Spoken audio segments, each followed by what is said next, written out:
everyone, it's Peter Kerr from Rock Daydream Nation, the channel that covers all types of rock genres. Please like and subscribe to the channel. It really helps out.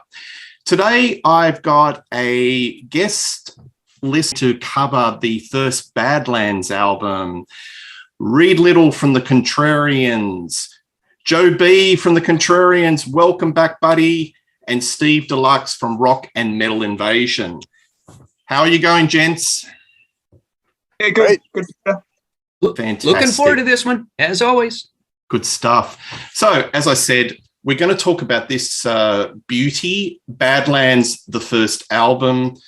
We're going to talk about how we first heard this album, put a spotlight on 2 or 3 tracks, what we like, what we don't like, and then do a bit of a wrap up of our opinion in regards to the Badland albums and perhaps its legacy to this very day. So I might start off with you, Reed. Tell us how you first heard the Badlands album. Okay, so I was on board Badlands from literally day one. I'm not sure where I heard the album was coming out. I'm sure it was in a magazine, Hit Parader or Circus or something, because people were very interested in what Jakey Lee was going to do next after being fired from Ozzy's band. And he hadn't done anything in several years. And then suddenly he appears with this band Badlands. And they had a single out called Dreams in the Dark, which was actually a top 40 single on the mainstream rock charts. So I bought the cassette. I was never an LP guy, but I bought the cassette as soon as it was available in stores and just loved it from day one.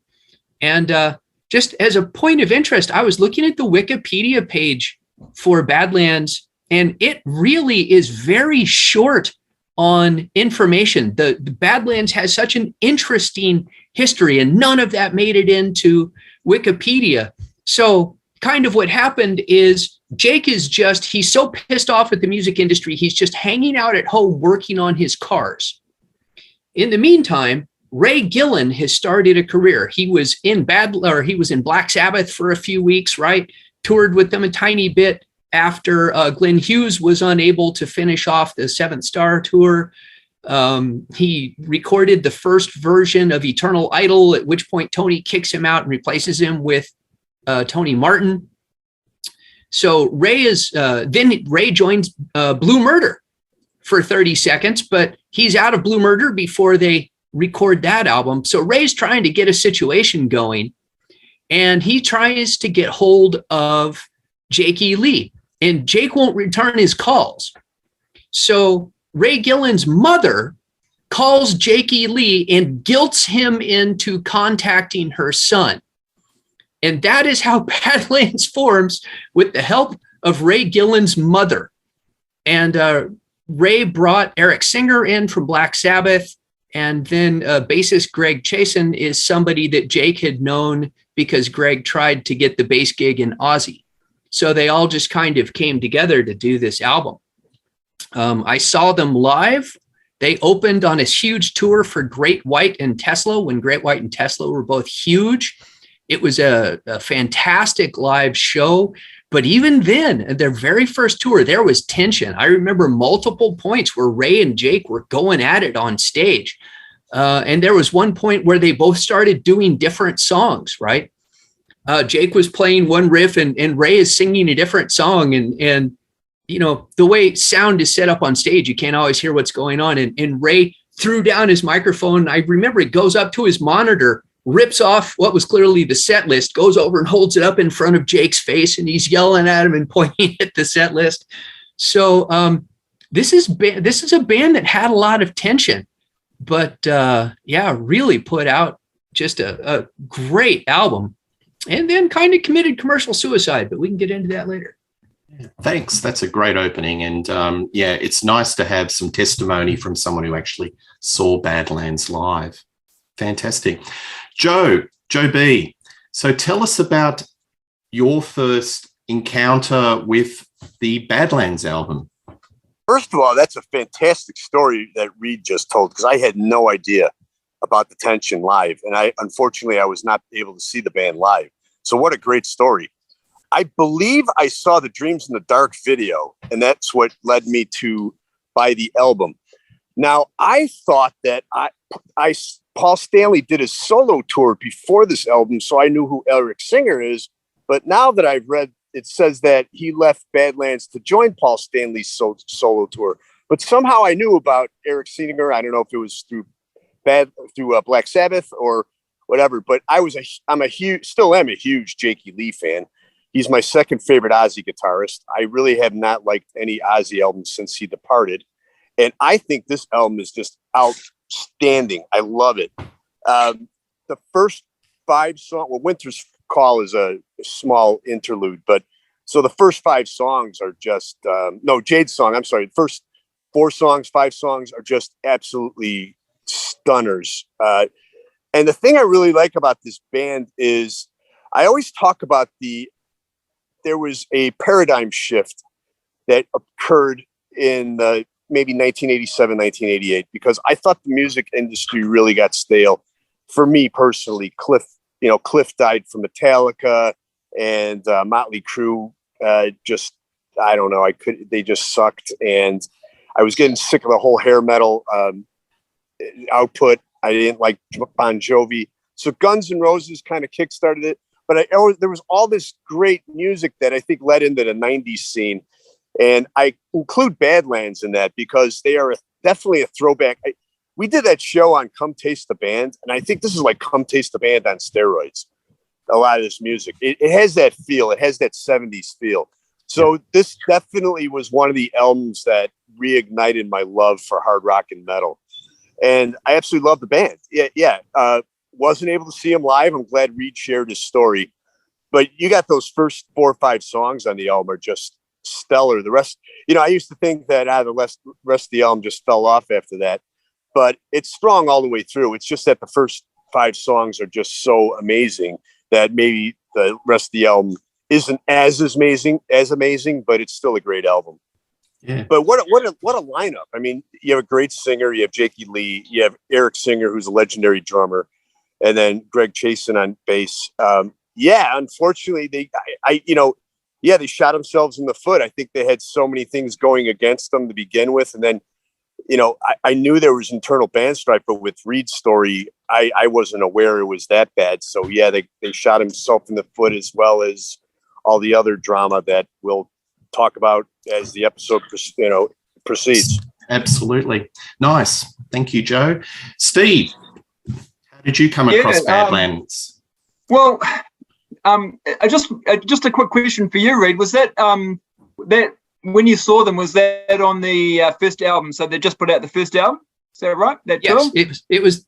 This was when the record company was still trying to actually break the band, which they gave up after the first album. But yeah, it was just for the first. The first album had come out. They had not recorded Voodoo Highway for a couple of years. Yeah, because I think on the second album, there wasn't much record company support for them on the second album when the second album came out.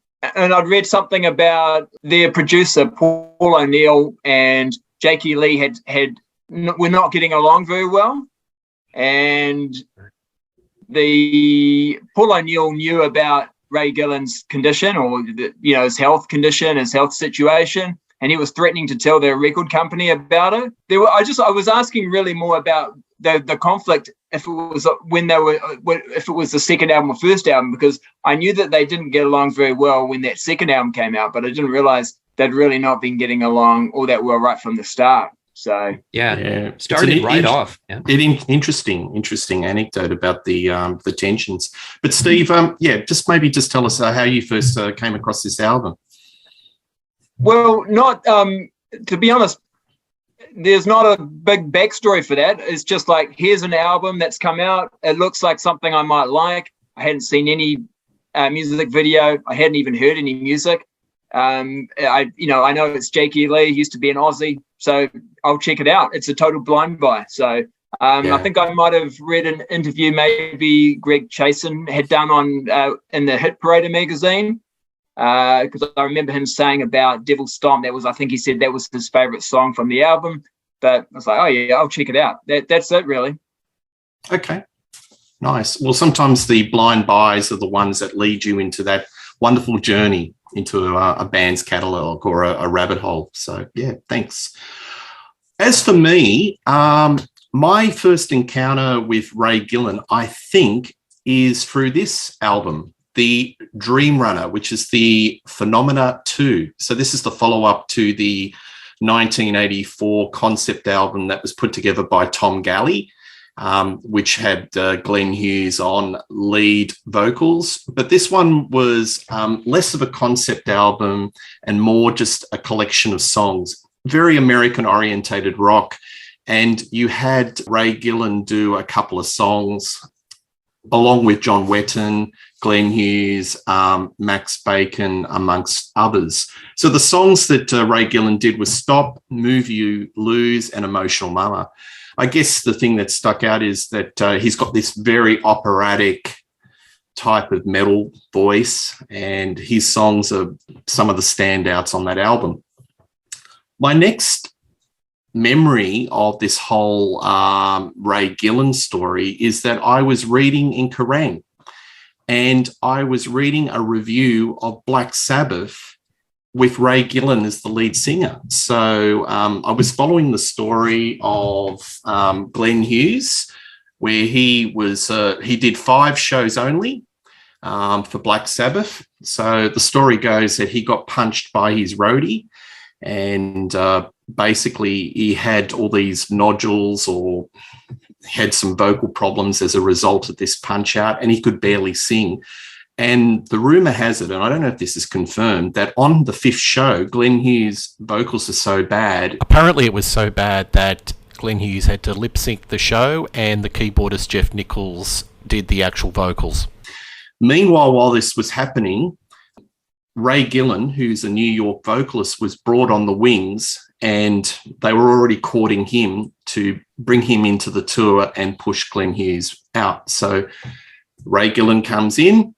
He's the vocalist for Black Sabbath.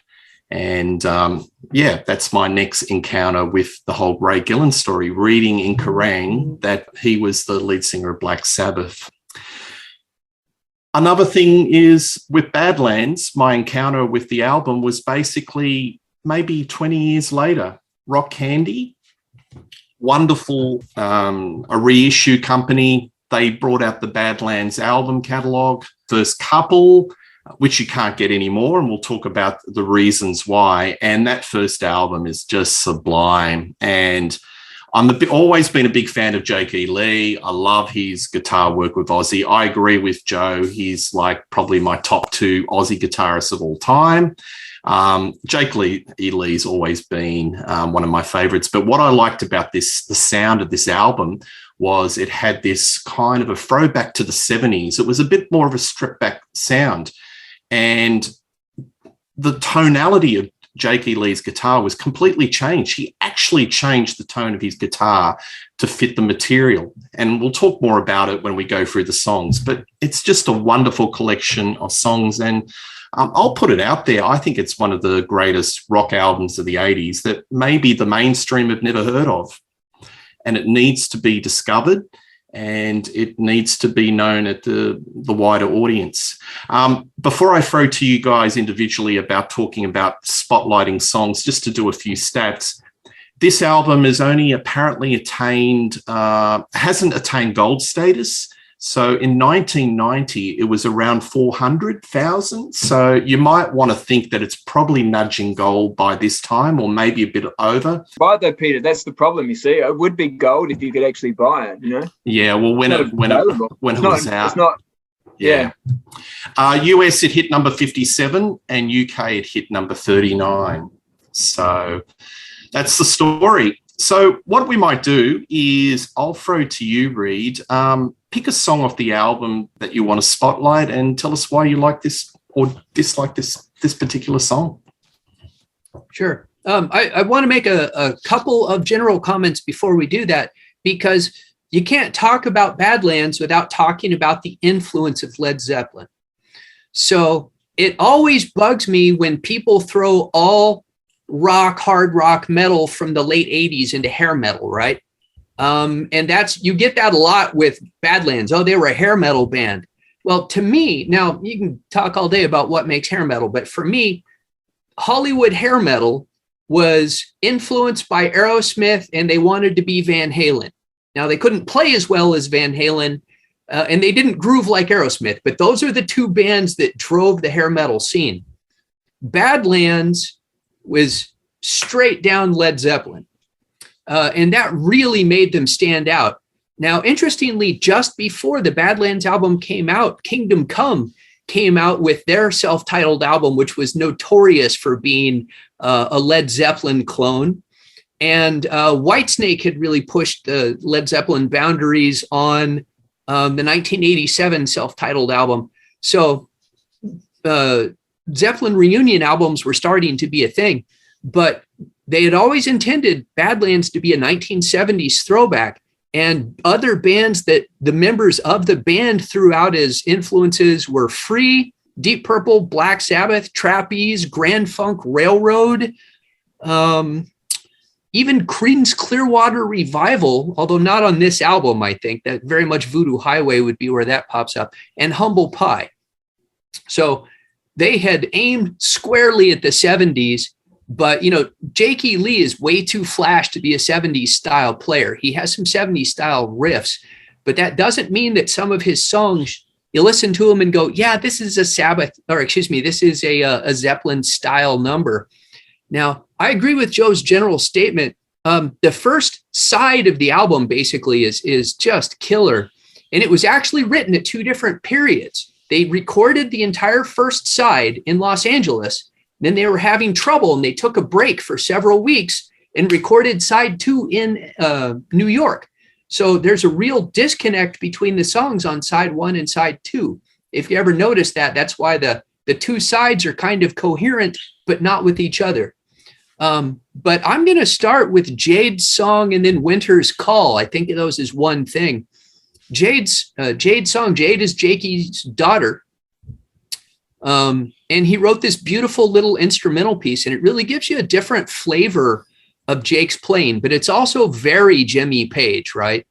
As is the riff for Winter's Call. That, you know, it could not be more Zeppelin-esque. And Ray Gillen is channeling Robert Plant as hard as a human being can channel him. But that song, despite the fact that it's in homage to Zeppelin, it does not sound like Zeppelin. Jimmy Page can't play like Jakey Lee. Jakey Lee can play like Jimmy Page. Page cannot play like Jakey Lee. And he's got these wonderful solo breaks in it. And what I particularly like about all of this album is, for a band that came out in 1989 by a guy who was Ozzy Osbourne's guitar player, the solos in it are so non-shreddy. They're much more Johnny Winter than they are Eddie Van Halen. He is way out on the margins and just going nuts. And the solos in Winter's Call are amazing. And then after the end, if he comes into that whole extended solo section, and I'm not even going to, I actually can sing like Ray Gillen, but I have to do it really loudly. He comes in with, I'll give it to you, baby. Give it to me now, mama. I mean, channeling his Robert Plant again as hard as a human being can. That whole section is just, it gives me shivers. It's beautiful. So I'm opening up with that. Jade's song and Winter's Call. Yeah, that's a great pick. And an interesting story about why he got fired from Black Sabbath is they were having terrible problems in Ray Gillen's diction. They couldn't understand what he was actually enunciating in regards to the lyrics. And that was another reason. Apparently he wasn't a very good lyric writer, and that's what Iommi wanted. But if you listen to the diction on this album, it's fine. So I was quite shocked to read that little anecdote that that's why Sabbath got rid of him. Because I think his singing is just absolutely sublime on this album, and that's a great track. Joe B, pick a song and tell us why you like it. Well, I'm going to go with the quote unquote hit, Dreams in the Dark. It's just the perfect song for me. And Reed again explained everything, the whole guitar, the sound. It sounds like Jakey Lee. Jakey Lee has that distinctive sound that no one else can, duplicate. But he took it. He has that 70s groove to it, which I absolutely love. And I think Dreams in the Dark is just an absolutely perfect song. I love the vocals. I love the interlude. It has Jake's, that trademark. And yeah, I just absolutely love it. You can't go wrong with any song on here. And I was teetering on Winter's Call, but great pick, Reed. But yeah, it's just, I'm going to go with Dreams in the Dark. But yeah, the album is great because, like I said, and Reed also said, he steered away from that whole hair metal junk sound and went to those bands that I grew up loving, the Deep Purples, the Zeppelins, the Humble Pies, the bands that are Grand Funk. I just saw Grand Funk last week here. Still kicks ass. But yeah, I just absolutely love that stuff. And this is he throws back to it, but kept it up to date. And it was such a breath of fresh air for me at this time. Yeah, nice. No, that's a great song. Steve. Yeah, well, so like I said, I hadn't really heard anything when I got the album, but just following on from what other people have said, I saw Badlands kind of being reviewed as sort of like turbocharged, high octane Led Zeppelin, and I thought, having heard it, yeah, that's actually quite a good way to describe it. So, it's when I'm buying it, I'm sort of thinking it might be, it might be in that sort of hair metal kind of sound, because that's a lot of the stuff I'm sort of hearing and listening to at the moment. But I mean, there's nothing like, there's no talk dirty to me on this album. This is a lot more mature. Jake, for me, yeah, I mean, he was great in Aussie, but I think this is where his legendary status. Well, for me, he's got legendary status as a guitar player, but it comes from this album, not so much. Yeah, he was great in Aussie, but I think it's this album because there's just so many killer riffs. And, Ray Gillen, I mean, he's just a total rock star. If you see, I'm going to talk about Dreams in the Dark, and there was a music video done for that song. And if you look at the music video, and also he's got the same pose on the cover here, he puts his thumb down his pants, and then he just kind of sort of stands there, microphone in his hand. It's like it's kind of like a signature pose for him. But he looks like a total rock star. He sounds amazing. So yeah, check out if you haven't seen the video, Dreams in the Dark. It's great. But yeah, I'm going to go with that's going to be my song. It's just fantastic song. The solo is one of my favorite parts.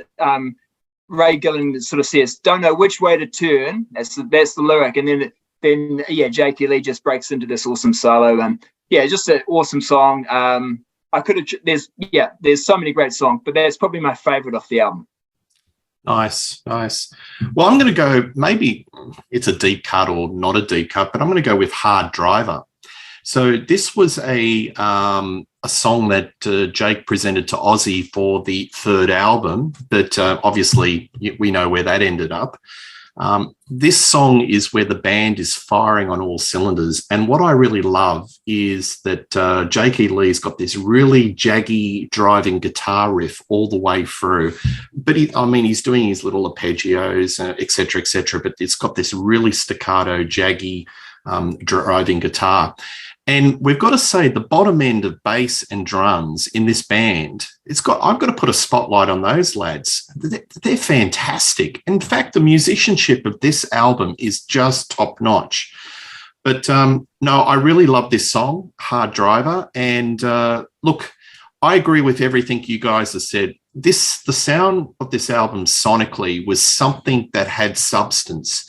It had a lot of depth, and it was definitely something that was a bit different to what was being perpetrated in hair metal in the late 80s. And it was interesting that they were put on all these bills that were kind of largely hair metal orientated.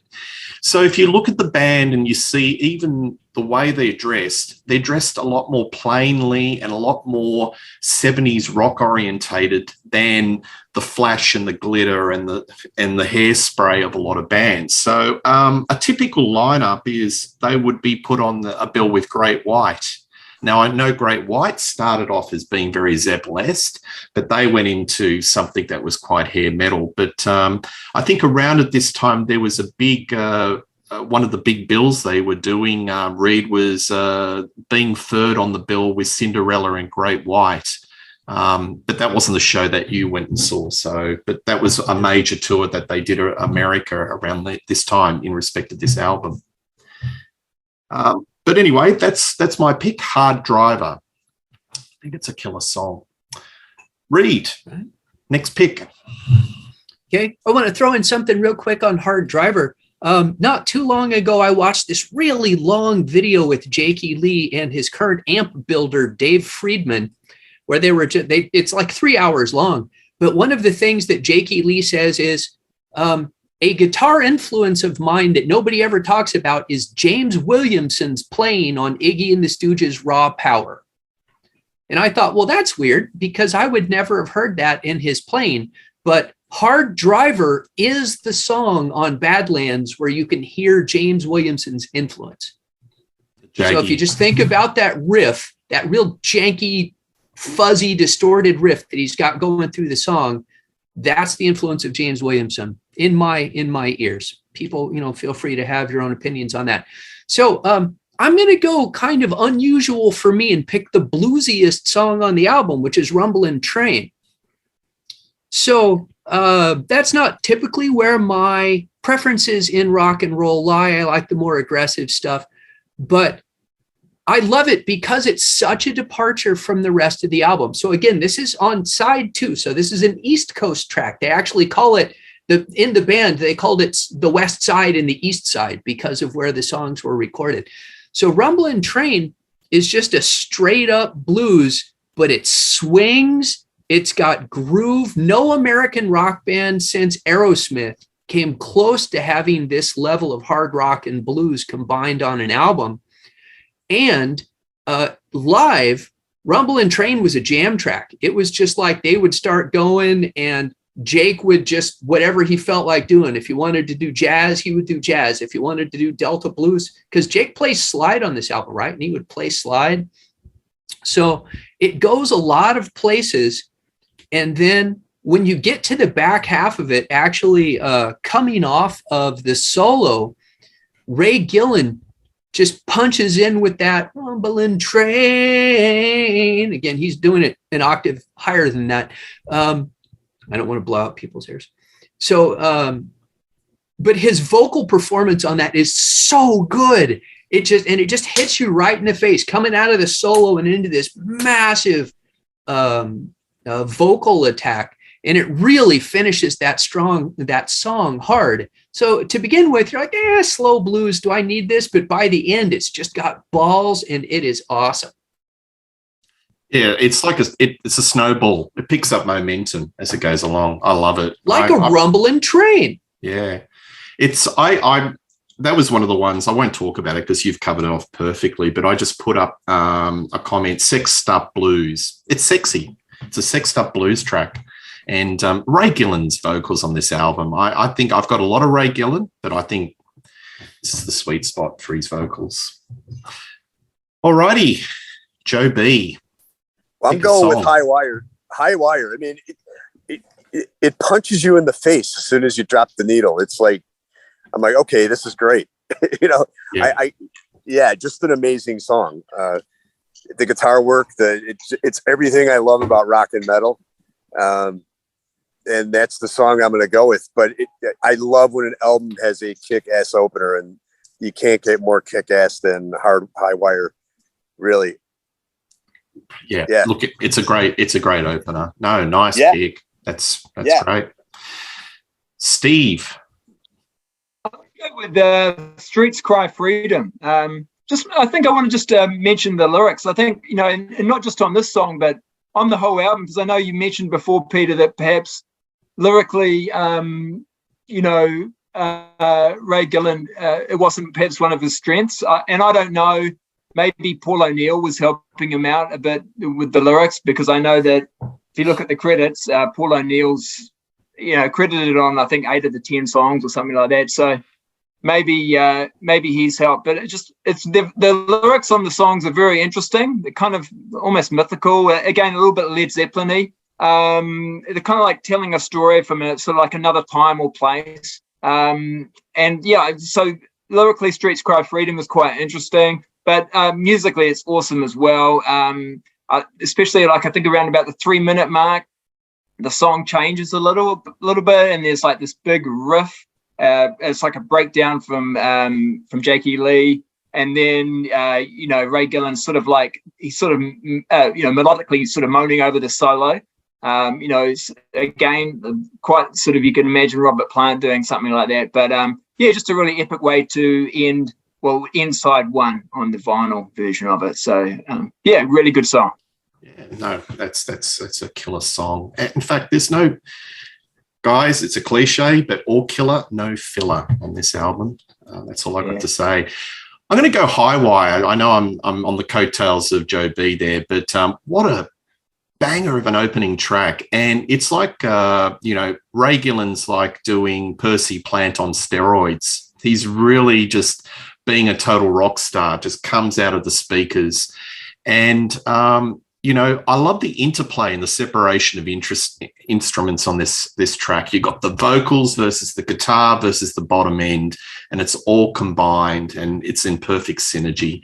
I just love everything about this song. And, as I said, it's a song that, it's still got its footprints in the sound of then, which was, the hair metal, the flash, but it had a foot in the 70s of that sort of classic rock sound, the big sound. And as I said earlier in this show, it's amazing that Jakey Lee was able to reinvent the tone of his guitar, because the tone of his guitar work on this album is completely different to what he was doing in Ozzy Osbourne. And that is just a huge tick. So he was very focused on this project.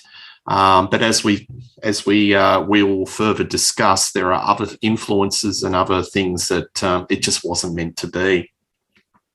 So I'll do one more round of just a quick sort of soundbite of another song that you might want to put a shout out to as an honourable mention. I think we're getting some really good coverage of this album. Reed, is there any songs that you just want to put a quick shout out to on this album? Right. Well, I can't not highlight Devil's Stomp. It's the most metal song on the album.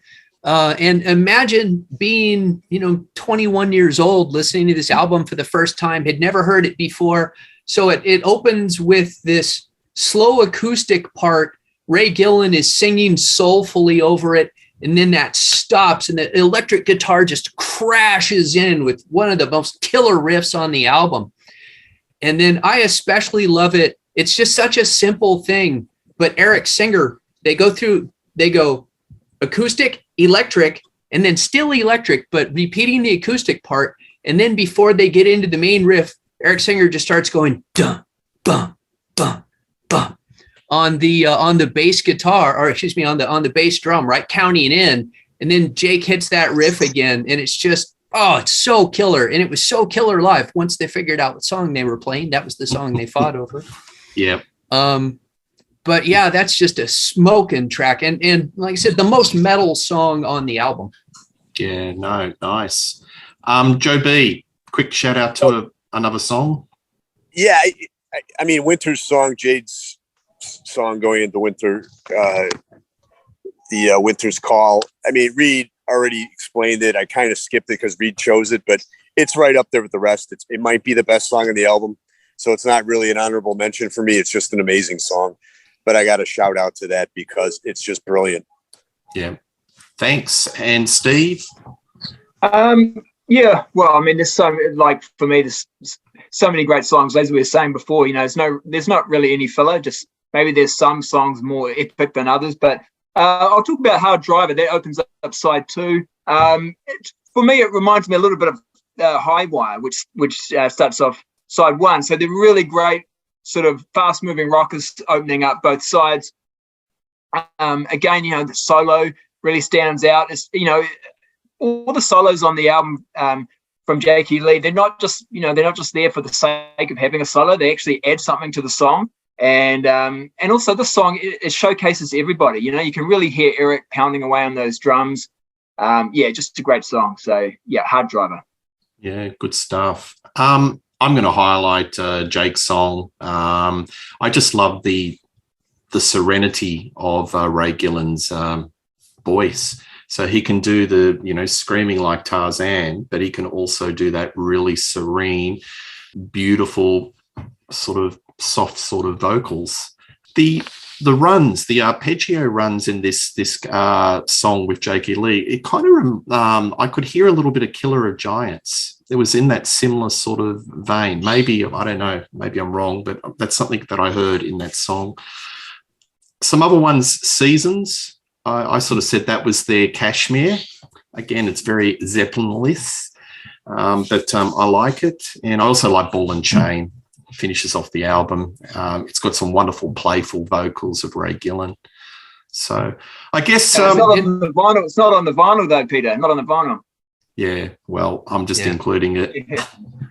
So Season is another one that he had written prior to going solo. He had presented that one to Ozzy, and Ozzy couldn't come up with anything to sing over it. So but Ozzy was adamant that he didn't want to do anything bluesy. So just the wrong track for him.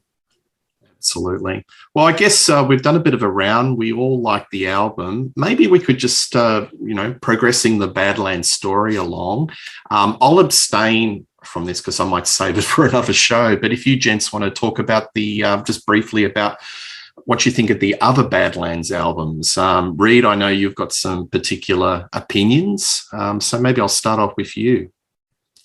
So there is really only one official follow-up. Now, they have 2 albums on the market, but Voodoo Highway is really the only other official album. Dusk was demos that were eventually released because they just had them sitting around and somebody decided to release them.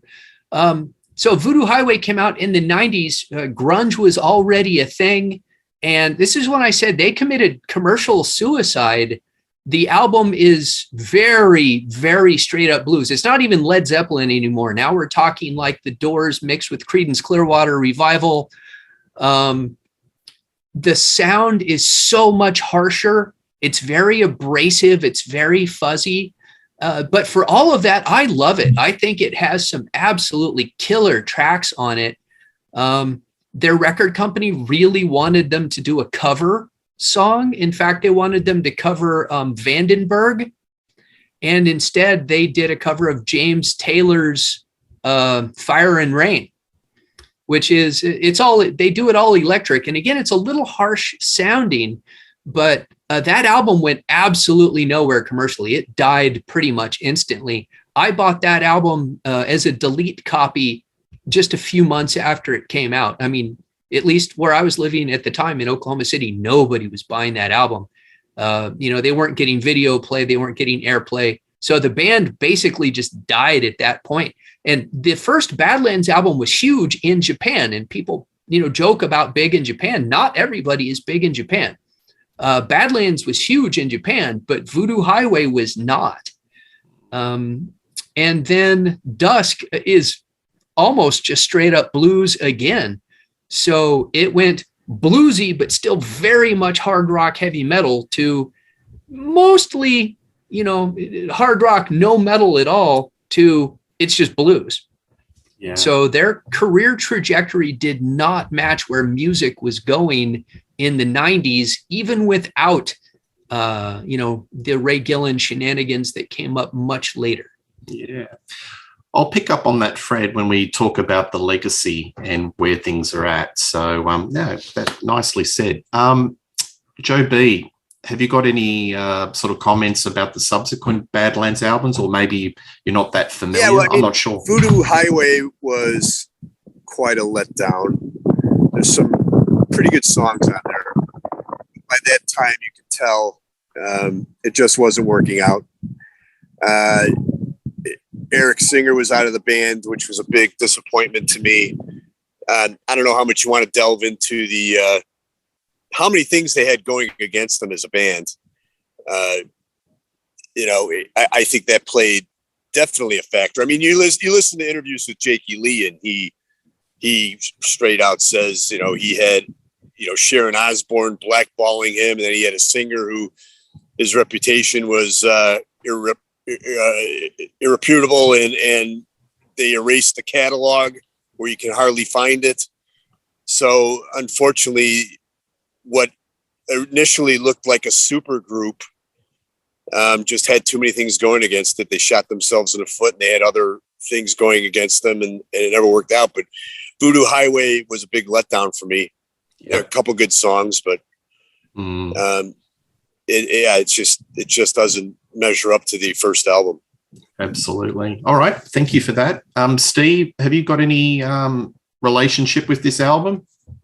Yeah. I've got the file. I actually happen to have it on vinyl, which is not easy to get. But actually, before they released Voodoo Highway, they also released a music video package thing called Dag The Good Blitz, I think it was called. So it was like one of those home video type things, and it's like they had the music videos from the first album, and I think they may have even had a music video from this album, and they had interviews with the band, and they all seemed quite chummy. So it's quite interesting that they weren't really particularly chummy, and they were going to be even get less chummy as time went on. But so it was only released on video, but so it's just something to look out for. But it's quite interesting that that the record company put that out, I thought. But it's not as good, I didn't think.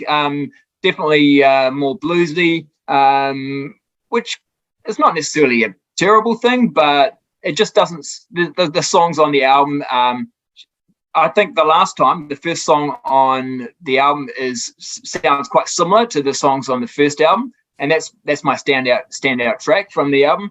The rest sound a bit different. So not as good, but I still like it. It's still a good album. But definitely their first album for me is the one that I go for the most. Yeah. Yeah, thank you. Thanks, Steve. As I said, I'll talk more about it in detail, maybe in another episode on Rock Daydream Nation, but otherwise, I probably agree with most of the panel that to me, it's not as good as the first. Because this album is just so damn good, and they had such magnificent chemistry. And, when you get different players in, the chemistry changes. So it's inevitable.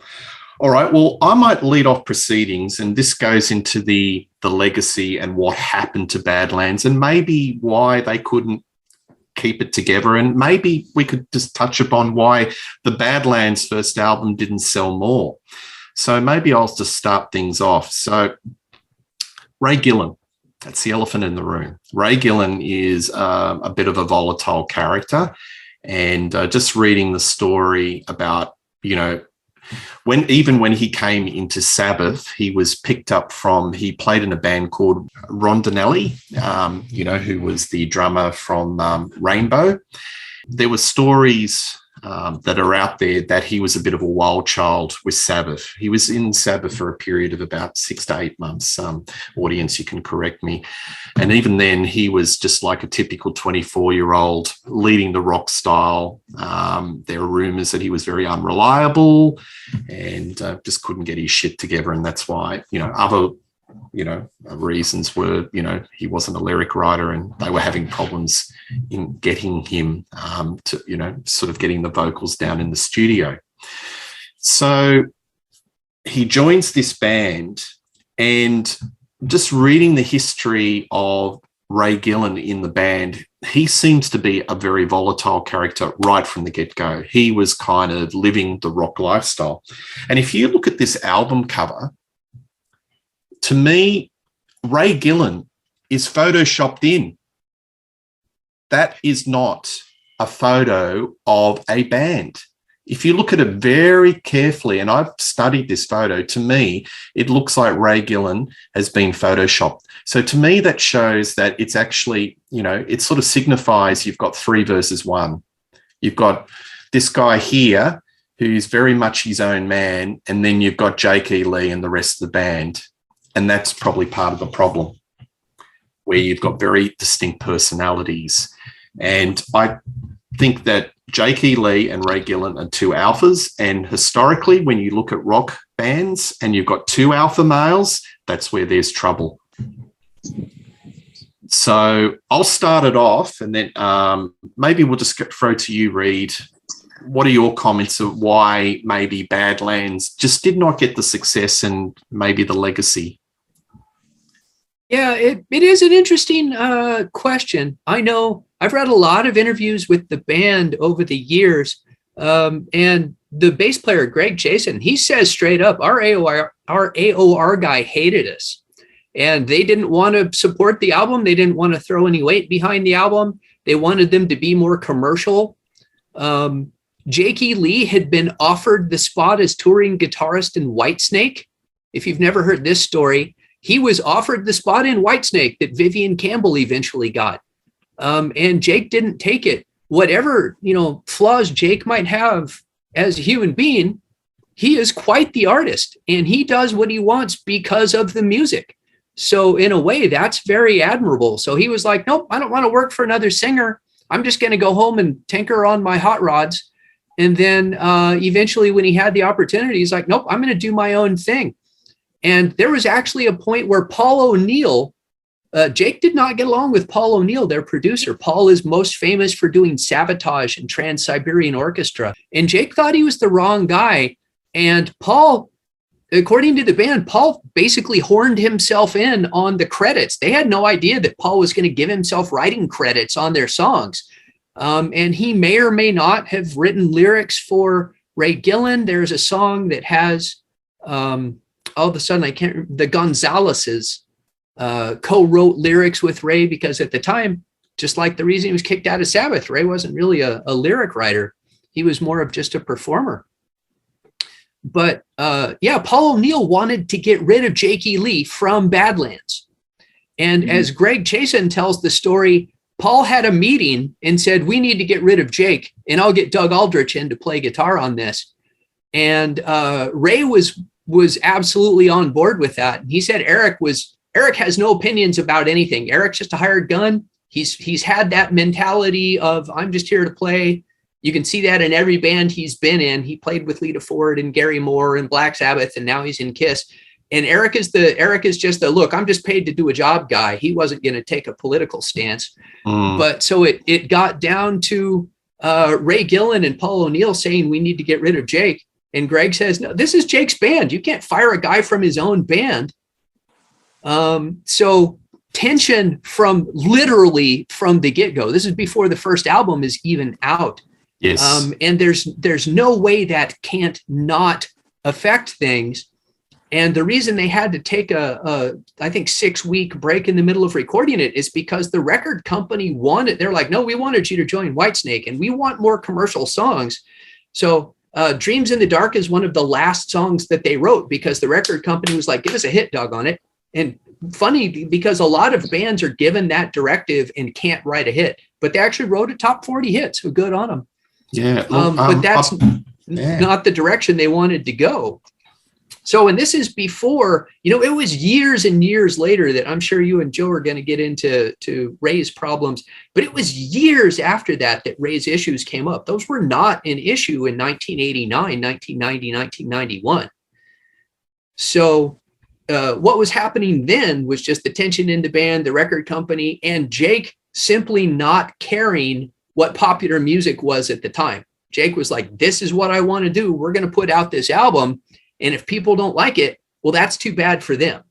Yeah. And he's just like that now. If you listen to Red Dragon Cartel, he's like, you didn't care if anybody bought that album.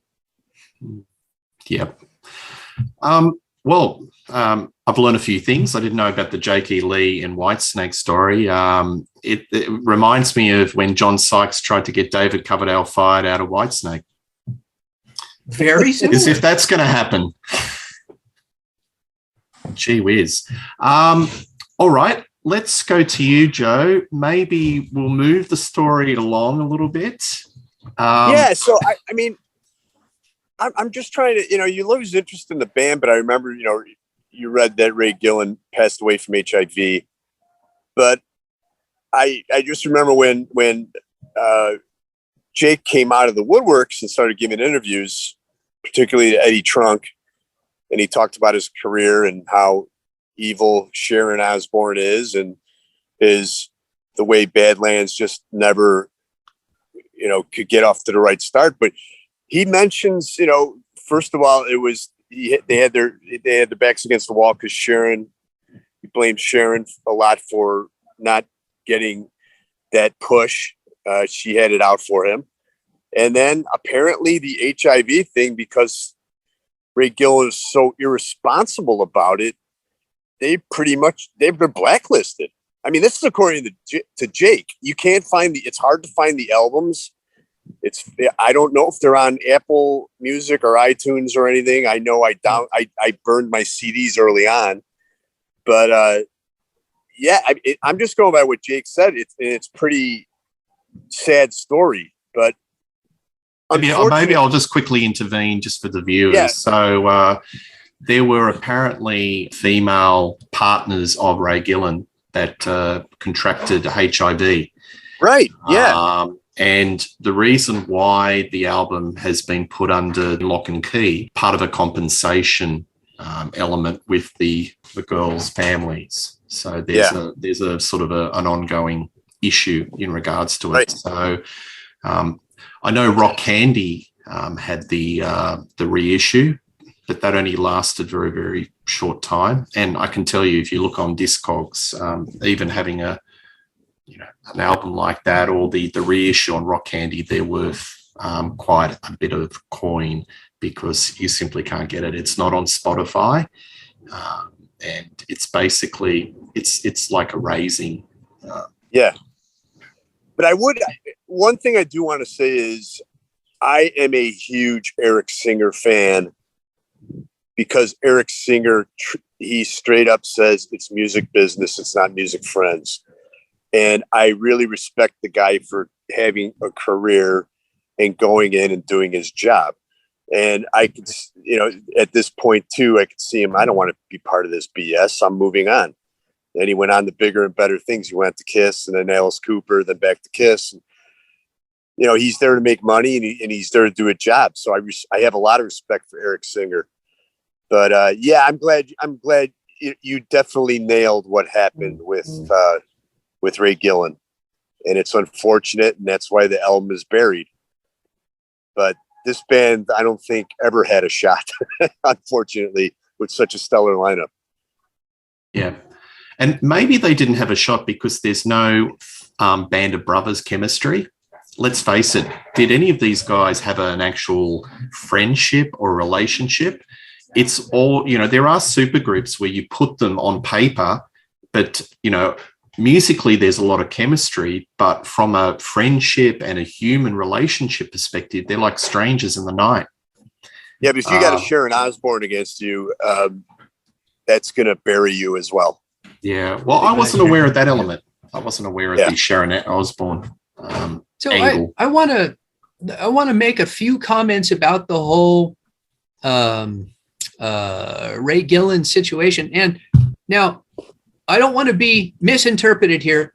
Anything that Ray did, if he knew he was HIV positive, which he apparently did, and he knowingly had sex with multiple women unprotected, and he was just spreading that around, that is terrible. It's unconscionable. But Ray Gillen is dead. Not re-releasing those albums does not hurt that man in any way. And there are 3 other members of the band, and I always go, oh, so he had people that don't want to see him. He's dead, people. What revenge can you take on him? Let the other members of the band make whatever money they can. It's not their fault that you had this encounter with Ray Gillen. I think Peter nailed it, and I believe this is what Jake said in his interview, that any type of royalties would have to go to any lover that was affected by Ray Gillen. And I think that's part of the reason they held it back. Right, Peter? Yes. And that's why I think that the album should go out and pay compensation. Just put a percentage, a particular points to the family. but suppressing something that is artistic. It's a brilliant album. And I will market this this clip as one of the great rock albums that you've never heard to the mainstream audience. I mean, metalheads will have heard of it, but it should be heard. And it's being suppressed because of the actions of one particular man. And I think that it's fair, give them compensation, but don't suppress the music. That's my views. Steve, what's your views on this? And throw in anything that you've heard or, commentary. Yeah, well, I mean, the good news is you can listen to it on YouTube, but yeah, you can't hear it on Spotify or anything like that. I think this band was a bit of a slow burner. I think actually if they'd been able to stick it together and keep putting out albums, they actually would have found a lot of success eventually, even through the grunge years, even through the 90s. Because it's quality stuff. And if you actually do go onto YouTube and you look at the comments for any of their songs, it's just praise after praise for the songs, the albums. Just people just love this band. They love the songs on the especially the first album. So there's lots of people who love it, and a lot of people probably who would love to buy the album if they could, but they can still hear it because they can go on YouTube and hear it on there. But I think its popularity has been increasing over time because more people are finding out about it. Again, you read the comments and you'll read comments. I only just discovered this album and it's like one of my favorite hard rock albums of all time, even though they may not have a physical copy of it. I remember on American Idol, this is probably like maybe 10 years ago or something, but one of the contestants did In a Dream, which is he sung, it's a Ray Gillen song. It's from the Voodoo Highway, and he sang it on American Idol. And it's just a vocal. It's the last song on Voodoo Highway, and it's just it's vocal, it's solo. There's not a lot of music, so that got a lot of people. And even it was even introduced. I can't remember the guy's name. It might have been, was it Bo Bice or someone like that? I can't remember the contestant's name, but it was introduced. Here's the Badlands song In a Dream, and Loss is on American Idol. So I think I think it's just one of those slow burners. The band's definitely gaining fans. It's just no one can buy it. If you know what I mean. So yeah. Well, I think there's definitely some commerce reasons why it's been suppressed, because I suspect, Joe, that there's not one or two that have been affected by this, but there may be multitudes. And that may be the reason why Atlantic Records have put this in the vault. But what I want to pitch to you guys is that, yes, there was grunge, but there was a band called the Black Crowes that became wildly successful all around the world, playing that sort of revisionist rock of the 70s. How, if the Badlands had stuck it out, as Steve said, and went down that wheelhouse, maybe they could have found a little bit of success in that Black Crowes sort of genre. What do you think about that, Reed? Maybe. I mean, they would have had to change their sound a bit. The first album is still way too heavy metal to have crossed over to a more mainstream audience. And I said, Voodoo Highway it's too abrasive. It's too, I don't know how to put it exactly. Black Crowes are more like AC/DC-ish kind of blues. And Badlands just didn't have that vibe. They would have needed to slow down. They would have needed to smooth out. And they'd have needed to be a different band, basically. So could they have? Yes. Again, knowing Jake over the, I've never met Jake. I just mean that I followed Jake's career, right? Read a lot of interviews with Jake. I don't think he'd have done it because that's just not where his heart was at. Yeah. Well, I'm just throwing it out there because I'm sort of thinking that if they stuck it out, they could have found their niche in that era, because yes, there was grunge, there was alternative music, but there was still that sort of revisionism with going back to the 70s and that 70s style. And I agree, this album has got a little bit of that heavy metal crunch, but progressively through their albums, they're going into something that's more bluesy and more maybe niche genre, and maybe it might have got some airplay in that particular era. Joe, have you got any thoughts of if they stuck it out, they may have found success? I think it's impossible that they would have stuck it out. It's just so out there that they could have stuck it out. I don't think it's a possibility. So no, because of what happened with Gillen, what happened with the internal strife of the band, and then you have your drummer going on the bigger and better things. No, I don't think it's even a possibility that they could have ever stuck it out. So no, not at all. Yeah. It's unfortunately, but no. Yeah. So maybe we'll just do one more round and just say our final impressions of the first album and how history sees them, and the legacy. And any final comments that you want to just throw in respect to Badlands. Reed, over to you. I love the album, 10 out of 10. I had listened to Jake with Ozzy, but Badlands is the group that made Jake one of my, I say it in interview or in YouTube show after YouTube show, my three favorite guitarists from the 80s are Vivian Campbell, Jakey Lee, and Yngwie Malmsteen. I know Yngwie's the controversial one of that pick, but I love Jakey Lee's playing. And it was Badlands that he really differentiated himself from the 80s pack.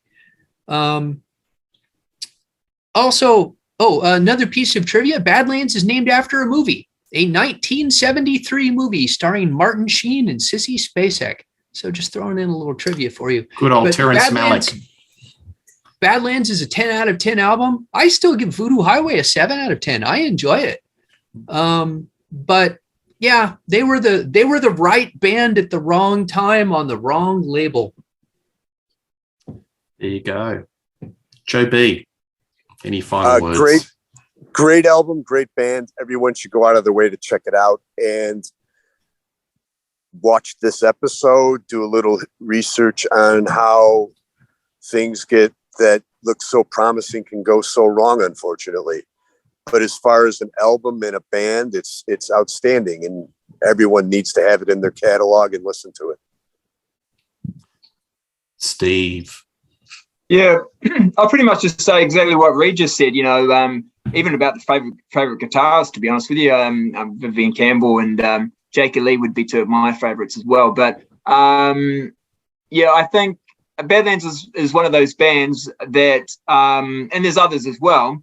Thanks to the internet, some people are discovering, later on, because maybe they weren't even around at the time when it came out, and it's definitely got status as one of the great albums of the 80s, hard rock albums of the 80s.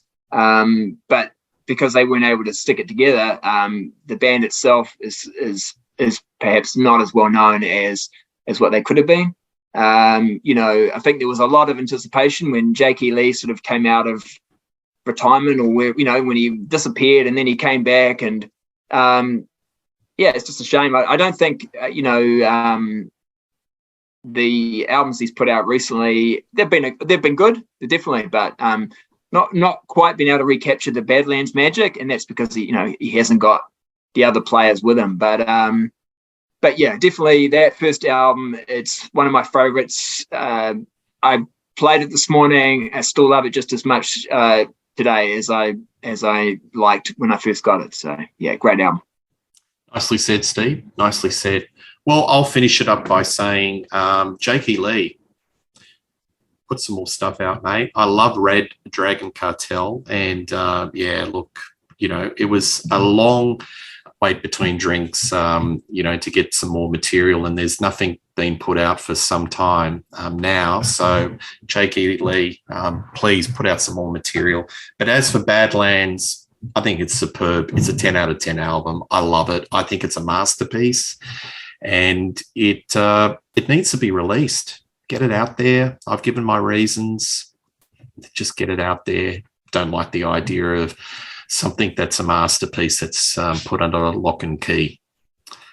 All right, guys, thank you very much for your time. This was a super episode. So Steve Deluxe from Rock and Metal Invasion, Reed Little, you can see on the Contrarians, and Joe B. Welcome back, mate. We're going to do some more shows during the course of the year. Please like and subscribe to Rock Daydream Nation.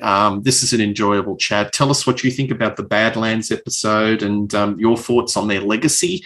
I really enjoy reading the comments, and yeah, it's all part of this whole rock community for Rock Daydream Nation. And yeah, we'll put a show very soon. Cheers.